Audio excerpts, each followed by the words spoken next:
BUMNisasi adalah usaha pemerintah mencari uang. Hal ini merupakan bisnis gaya pemerintahan ala-ala sosialis komunis yang umum dilakukan. Misalnya Cina, Tiongkok. Untuk jalannya BUMN yang efektif, pemerintahnya harus sedikit otoriter. Dan apakah Indonesia mau menjadi ke arah sana? Pemerintah otoriter, pemerintah pemaksa kehendak. Nah, kalau otoritarian, baru BUMN jalan dengan bagus. Secara bangunan memang terlihat cepat pakai BUMN, tapi mutu dan kesadaran servisnya sangat rendah. Yang lebih nggak pas lagi manajemennya dengan gaya kerajaan atau menang. Bukan seperti entrepreneur spiritnya. Organisasinya gemuk, pengambilan keputusannya top down, yang di bawah lambat gerak. Pesan dari bawah sulit sampai ke atas. Kuno banget deh menjalankan bisnisnya. CEO dan direksinya bekerja hanya 5 tahunan. Bagi saya hal seperti ini sulit bisa membesarkan organisasi. Nggak bisa lah menjalankan bisnis yang setiap 5 tahun berubah polisinya. Pimpinan diganti, chemistry organisasinya ikut berganti juga. Sulit, sangat sulit bergerak lincah. Yang ada hanya cari aman. Misalnya BUMN BPJS. Saya kasih contoh.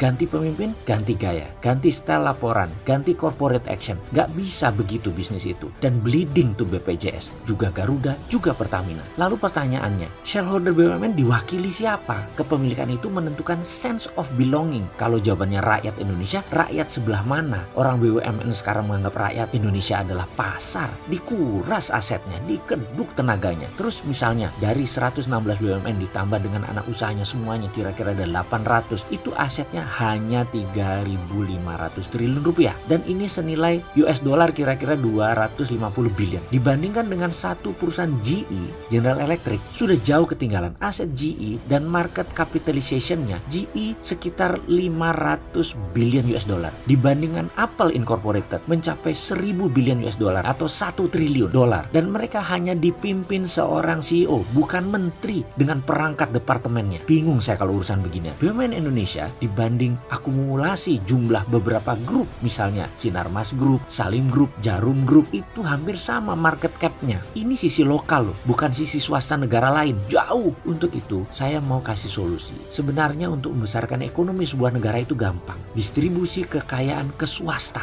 itu salah satu kuncinya. Saat ini, nasional swasta banyak yang siap untuk dikembangkan. Beri kami kekuatan dukungan regulasi saja. Kami tidak mau manja seperti pebisnis kaum tua-tua konglomerat yang kaya dari zaman Soeharto sampai sekarang, yang pandai memanipulasi bankers. Nggak perlu kayak mereka. Dan bankers yang dikerjain mereka itu bank plat merah lagi. Bankers yang dikerjain oleh para konglomerat tua itu masih begitu aja gaya cara mengelola perusahaannya. Kami nggak akan tiru gaya itu. Udah kuno gaya itu. Beri kami regulasi yang memihak pada bisnis kami. Dan bukan kami saja yang beruntung. Semua stakeholder warga negara akan diuntungkan dengan strategi ini. Solusi ini tidak rasialis, tidak segmentasi. Solusi kami tidak pilih-pilih. Kebijakan apa yang saya maksud? Oke Pak Presiden, boleh saya minta waktu berdua? Yuk kita jagongan Pak. Sarungan sambil nunggu maghriban. Mau saya kasih solusi cepat. Tapi maaf, BUMN-nya gaya baru, nggak seperti sekarang. Kita ubah BUMN gaya baru. Ini strateginya. Namanya proyek swastanisasi nasional. Nah bagaimana? Mau jogongan sama saya Pak Presiden? Kayaknya enggak ya. Kasihan deh gue ini. Kayaknya ngarep banget. Mana mau beliau ketemu Sontoloyo ini. Wes lah, kalau nggak dianggap, ya udah saya ngomongin ke publik aja bagaimana.